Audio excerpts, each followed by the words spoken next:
De Pablo Bettencourt sabíamos sobre todo que, entre otras cosas, pero sobre todo, que es pianista y que es compositor. También que ha ejercido como periodista, documentalista en Radio y Televisión Española, donde casualmente coincidimos en épocas gloriosas antes de que nos aplicaran el ERE, junto con Carlos Arévalo, que también es uno de los ERE sin H heredados de Radio y Televisión Española, en épocas donde, como decía García Márquez, éramos más felices e indocumentados. De Pablo Bettencourt sabíamos también que era poeta, no sé si ocasional porque no le he vuelto a seguir la pista después de su libro Detrás de la bruma. No he vuelto a tener noticias de que ejerza nuevamente como poeta.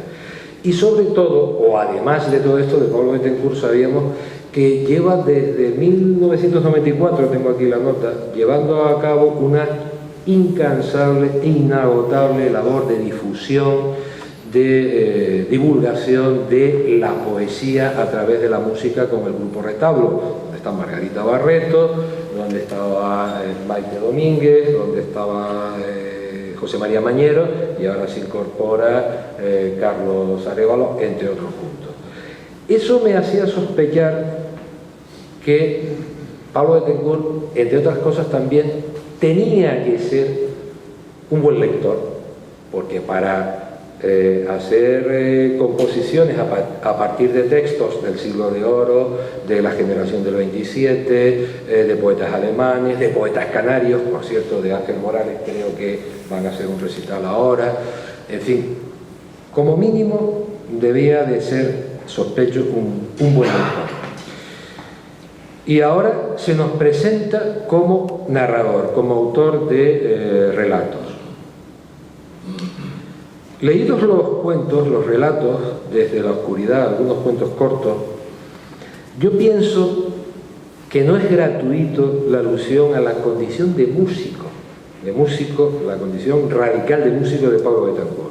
Pero no se piense, que mis palabras indican que en estos cuentos son cuentos musicales que tienen que ver con la música, con, en fin, que son más o menos floridos, etcétera, etcétera. No, no estoy hablando de eso, porque solo algunos, en la memoria tú me corregirás, son 2 o 3, donde la música es el motivo, el tema constructor, pero no son temas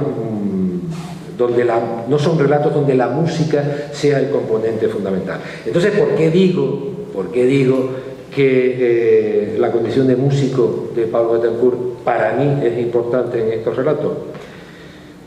Pues porque yo creo que solo alguien con un oído musical muy especial es capaz de distinguir las modulaciones, las reverberaciones, los ecos silenciosos o poblados de sonidos de las palabras en el lenguaje.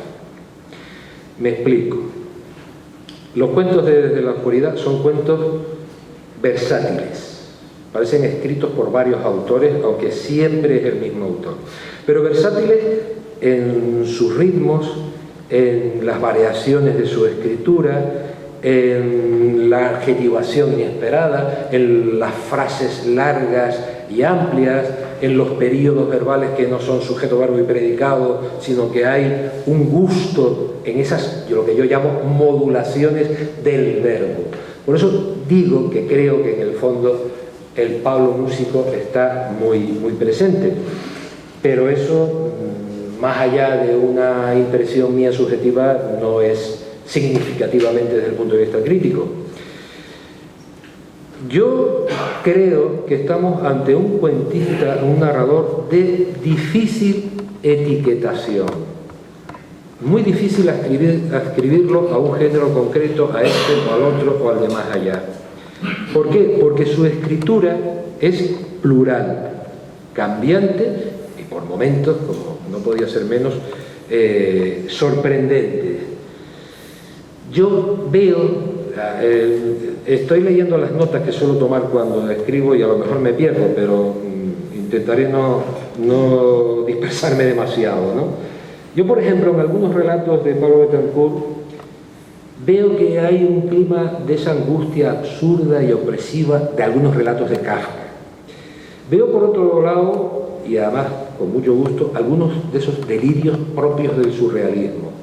Veo un humor negro muy acendrado que a mí me recuerda a Alfred Jarry o a Jonathan Swift.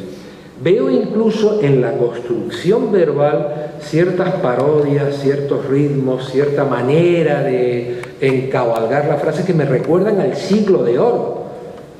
Es decir, hay incluso esas atmósferas, esos ambientes, si ustedes recuerdan a Lovecraft, esos seres misteriosos que no se ven, pero que planean como una presencia oscura que se sabe que está ahí, pero nunca se ve, tal.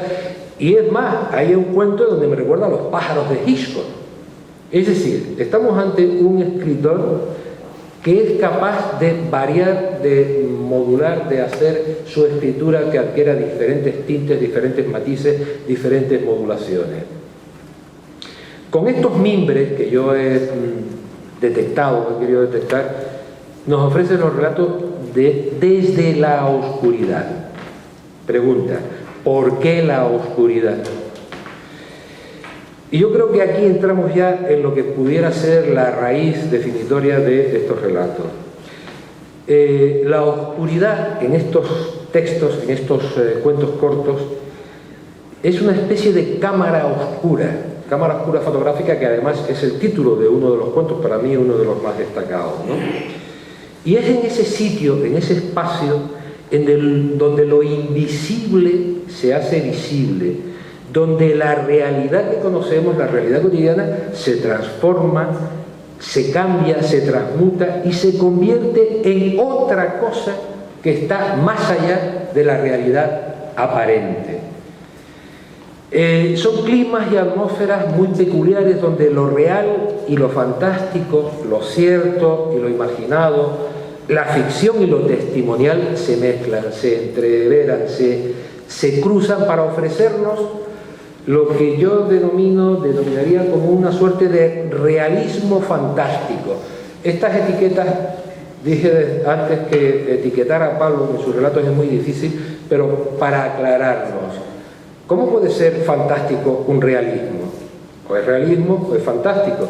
Bueno, por casualidad, mientras leía los relatos de Pablo, encontré un texto de una crítica francesa, Soledad Bianchi, de la Universidad de París del Norte, donde hablaba de aquella polémica que se produjo en los años 80 sobre el realismo, qué era realismo, qué no era el realismo, y dice textualmente: ¿por qué esa necesidad de clasificaciones y categorizaciones absolutas? Es evidente que la realidad integra lo cotidiano junto al sueño, la imaginación, la fantasía y la magia. Estas palabras se pueden aplicar perfectamente a los relatos de Pablo. Todo ello se da en los cuentos de Pablo Betancourt. Lo que importa, o por lo menos lo que a mí como lector y como crítico me interesa, es que la escritura se cumpla en sí, en su propia realidad, en esa realidad que ella misma crea, en sus propias leyes, en su propio universo autosuficiente. En este espacio literario que se basta a sí mismo, como he dicho, confluyen diferentes formas o diferentes estéticas, si se prefiere, de afrontar, y más que afrontar, de interpretar lo real. Algunos ejemplos muy por encima para no fastidiarles los cuentos. En uno de ellos, Sepulturero, humor negro radical. La muerte no permite que se rían de sus muertos, por ejemplo. Uno que a mí me parece fascinante, Camisas Blancas, una serie de ropa, de prendas de ropa colgadas en tendederos que hablan entre ellas. Derechos de autor. A mí está muy presente los 6 personajes en busca del autor de Pirandello, que van buscando a su autor, o aquellas nivolas de Unamuno, donde los autores se enfrentan con su propio creador y le cuestionan que por qué le hacen hacer esto, por qué le hacen hacer lo otro y tal. El alquimista de piano, otro donde aparece la música como tema constructor, tiene un aroma mefistofélico. Goethe está de fondo. Proveedores de sombras, ciencia ficción, que a mí me recuerda a Lovecraft. Algunos que a mí me gustan especialísimamente, y Pablo lo sabe porque incluso le dije que los quitara de ahí, hiciera otro cuento aparte, lo que él llama cuentos terroríficos. Son cuentos de terror, de fantasmas, de aparecidos, en la tradición medieval de la Santa Compañía. Es decir, les estoy poniendo algunos ejemplos de esa variabilidad, de esa capacidad no voluble, volátil, pluriescritural de los relatos de Pablo. Por no extender demasiado, yo por acabar digo que en el fondo en lo que nos enfrentamos en estos cuentos es a un cuestionamiento, a un poner en duda de forma permanente lo que entendemos por la realidad aparente. Y efectivamente lo fantástico, tenemos que utilizar etiquetas para aclararnos, lo fantástico está presente, pero Pablo Betancourt no es un escritor fantástico en sentido estricto, de literatura fantástica. Se vale de lo fantástico, insisto, para que nos cuestionemos el mundo en el que vivimos y abre puertas y ventanas para escudriñar, para visorar, para ver lo que hay detrás, al otro lado de la realidad.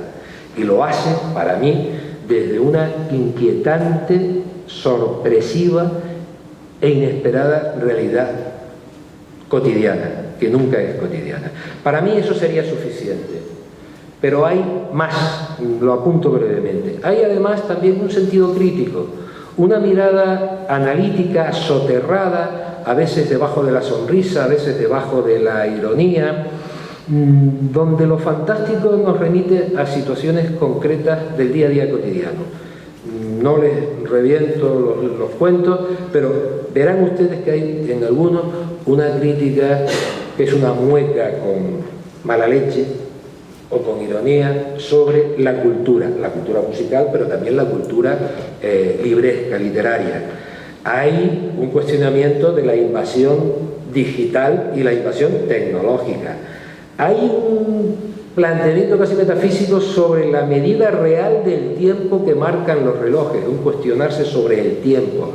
Hay un tema muy borgiano, el tema del doble, la suplantación del yo, del propio autor, a través del otro. En fin, muchas veces además, y es otro mínimo apunte que cito, recorrido en los textos, ya lo verán ustedes, por la erudición, por la intertextualidad, se aluden, se citan, se dan fragmentos de pensamientos de otros autores e incluso se atreve a hacerlo en latín, que eso ya es un lujo inesperado e imprevisto, menos mal que lo traduce. Es decir, hay detrás de todo esto alguien que tiene un conocimiento serio, riguroso como lector. En suma, como he señalado, cuentos de un escritor que para mí escapa a una única clasificación estilística tradicional, que es capaz de deambular por planos y niveles expresivos diferentes y que encierra múltiples voces en su voz. Solo me queda desear que ustedes disfruten de ese mundo propio, distinto, inquietante, al que nos remiten estos cuentos cortos escritos desde la lucidez, desde la oscuridad. Nada, muchas gracias.